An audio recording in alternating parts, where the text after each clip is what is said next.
राधे राधे। आइए हम सभी सुनते हैं तुलसी महिमा। कार्तिक मास में जो भक्त नित्य स्नान करके पवित्र होकर कोमल तुलसी दल से भगवान विष्णु की पूजा करते हैं वह निश्चय ही मोक्ष पाते हैं। पूर्व काल में भक्त विष्णुदास भक्ति पूर्वक तुलसी पूजन से शीघ्र ही भगवान के धाम को चला गया और राजा चोल उसी तुलना में गौण हो गया। तुलसी से भगवान की पूजा पाप का नाश और पुण्य की वृद्धि करने वाली है। अपनी लगाई हुई तुलसी जितना ही अपनी जड़ को फैलाती है उतने ही सहस्त्र युगों तक मनुष्य ब्रह्मलोक में प्रतिष्ठित रहता है। यदि कोई तुलसी मिले जल में स्नान करता है तो वह पाप मुक्त होकर धन्य हो जाता है। जिसके घर में तुलसी का पौधा विद्यमान है उसका घर तीर्थ के समान है, वहाँ यमराज के दूत नहीं जाते।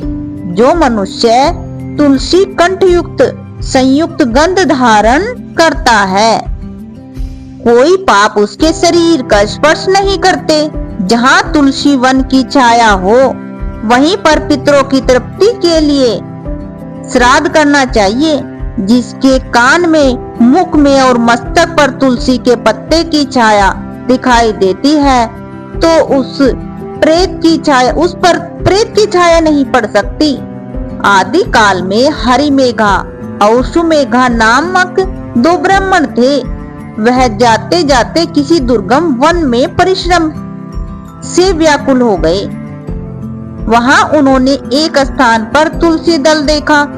सुमेघा ने तुलसी का महान वन देखकर उसकी परिक्रमा की और भक्ति पूर्वक प्रणाम किया। यह देखकर हरिमेघा ने पूछा कि तुमने अन्य सभी देवताओं व तीर्थ वर्तों के रहते तुलसी वन को प्रणाम क्यों किया? तो सुमेघा ने बताया कि प्राचीन काल में जब दुर्वासा के श्राप से इंद्र का ऐश्वर्य छीन गया तब देवताओं और असुरों ने मिलकर समुद्र मंथन किया तो धनवंतरी रूप भगवान श्री हरि और दिव्य औषधियां प्रकट हुई।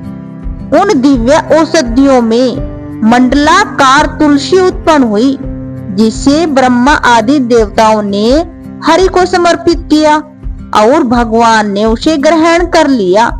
भगवान नारायण संसार के रक्षक और तुलसी उनकी प्रियतम है, इसलिए मैंने उन्हें प्रणाम किया है। सुमेधा इस प्रकार कह ही रहे थे कि सूर्य के समान अत्यंत तेजस्वी विशाल विमान उनके निकट उतरा।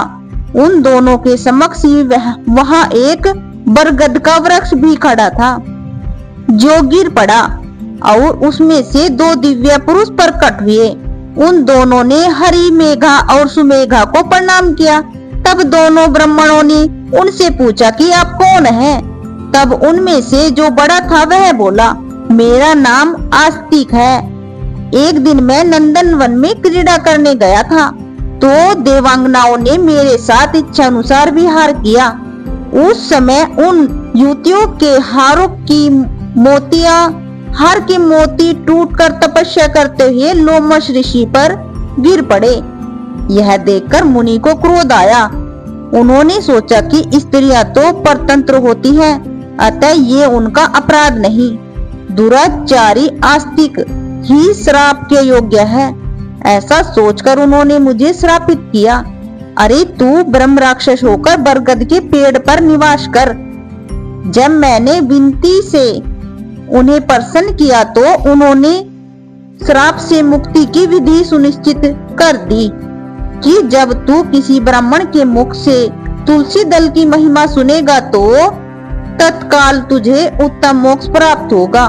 इस प्रकार मुक्ति का श्राप पाकर मैं चिरकाल से इस वट वृक्ष पर निवास करता था। आज देववश आपके दर्शन से मेरा छुटकारा हुआ है। तत्पश्चात में दोनों श्रेष्ठ ब्राह्मण परस्पर पुण्यमयी तुलसी की प्रशंसा करते हुए तीर्थ यात्रा को चल दिए। इसलिए भगवान विष्णु को प्रसन्नता देने वाले इस कार्तिक मास में तुलसी की पूजा अवश्य करनी चाहिए। बोलिए राधे राधे।